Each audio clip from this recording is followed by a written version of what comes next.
ਇਹਦਾ ਮੈਂ ਗੁਲਾਮ ਹੁਸੈਨ ਹੈ ਜੀ। ਇਹ ਮੇਰਾ ਬੇਟਾ ਵਾ ਵਿਕਾਸ ਜੀ। 1 ਸਾਲ ਤੋਂ ਇਹਨਾਂ ਦੇ ਗੁਰਦੇ ਫੇਲ ਹੋ ਗਏ ਨੇ ਜੀ।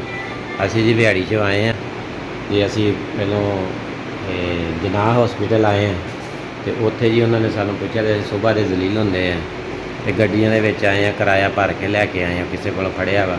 ਇੱਥੇ ਸਾਨੂੰ ਇਹ ਮਿਲੇ ਨੇ, ਉੱਧਰੋਂ ਜ਼ਲੀਲ ਹੋ ਕੇ ਆਏ ਅਤੇ ਉਹ ਰਕਸ਼ੇ ਵਾਲੇ ਨੇ ਸਾਨੂੰ ਇੱਕ ਨੇ ਇੱਧਰ ਕਿਹਾ ਵੀ ਇੱਧਰ ਇੱਕ ਹੌਸਪੀਟਲ ਹੈ। ਹਾਂਜੀ, ਜਿਸ ਤਰ੍ਹਾਂ ਇਹਨਾਂ ने डायरेक्ट लेट हो रहे, सादा मसला थी, नाले उल्टी आ रही थी जी।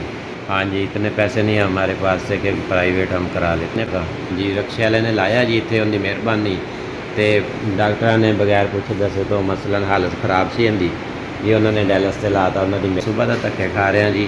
तो बच्चे में इतने लिया वा तो मेरे को डायलिस जोगे पैसे नहीं है जी। डायलिस से लागे ने साड़ी मुश्किलात होते ही है कि पैसे नहीं है जी साढ़े को डायलिस से देने वास्ते। इस उम्र च उन्होंने रोग लग गया जी।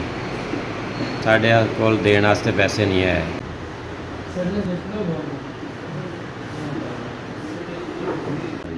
5000 इदारे का बहुत बहुत शुक्रिया। साडा कल है 5000 मिल गया। अल्लाह ताला तुहाडे इदारे की खैर करे। मेरे को डायलिस के देने वास्ते पैसे नहीं सी हैगे। साडे इदारे के तावन नाल मुश्किल आसान हो गई। कल है 5000 डायलिस चलता पाया, मैं पैसे दे के ते वापस चला जाऊँ। हाँ जी, बच्चा मेरा जवान है, मजबूरन डायलिस करवाना पाया। इदारे का बहुत शुक्रिया। 5000 मिले और मैं डायलिस के पैसे दिया तावन नाल बच्चे घर लैके चलो। ताला तुहाडे इदारे नूं खुश रखे। अल्लाह ताला तुहाडे इदारे नूं खुश रखे। अल्लाह तुहाडे इदारे की खैर करे। तुहाडे बहुत इदारे का बहुत शुक्रगुजार। इदारे का घल्लिया 5000 मिले, तुहाडी बहुत मेहरबानी। डायलिस के पैसे वास्ते तुसीं साडी 5000 की मदद की, मदद करता रहो। इदारे का घल्लिया 5000 मिल गए।